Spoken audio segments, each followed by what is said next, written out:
नमस्कार.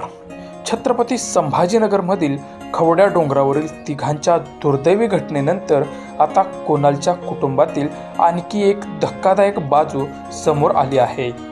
कुणालला आपल्या आईवडिलांसोबतच राहायचं होतं, मात्र आईवडिलांमध्ये सतत होणारे वाद आणि भांडणामुळे तो मानसिकरित्या खचला होता, असं त्याची आत्या संगीता चांदगुडे यांनी सांगितलं आहे. त्याला आई आणि वडील एकत्र आले होते. त्याच्या चित्रपटात दिसत त्याला त्याने त्या व्हिडिओमध्ये शेवटी बोलला त्याचे इथंच आहे म्हणायचं, म्हणजे याचं उत्तर आता इथंच काय बोललो काय ऑप्शन हाच आहे म्हणे. ऑप्शनच नाही.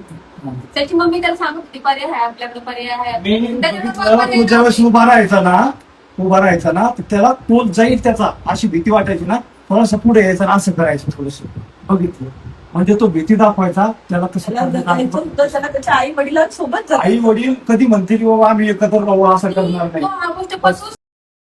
तसंच कुणालला स्वतःला मरून घ्यायचं नव्हतं, तर आई वडिलांना केवळ भीती दाखवायची होती असंही व्हिडिओमध्ये दिसत असल्याचं समोर येत आहे. कारण कुणाल हा 3 तास तिथे उभा होता. मात्र या घटनेनंतर परिस्थिती इतकी गंभीर झाली की अखेर तिघांचाही दुर्दैवी मृत्यू झाला. कुणालच्या मनात नेमकं काय सुरू होतं, त्या दिवशी खवड्या डोंगरावर नेमकं काय घडलं याचा तपास आता महत्त्वाचा ठरणार आहे.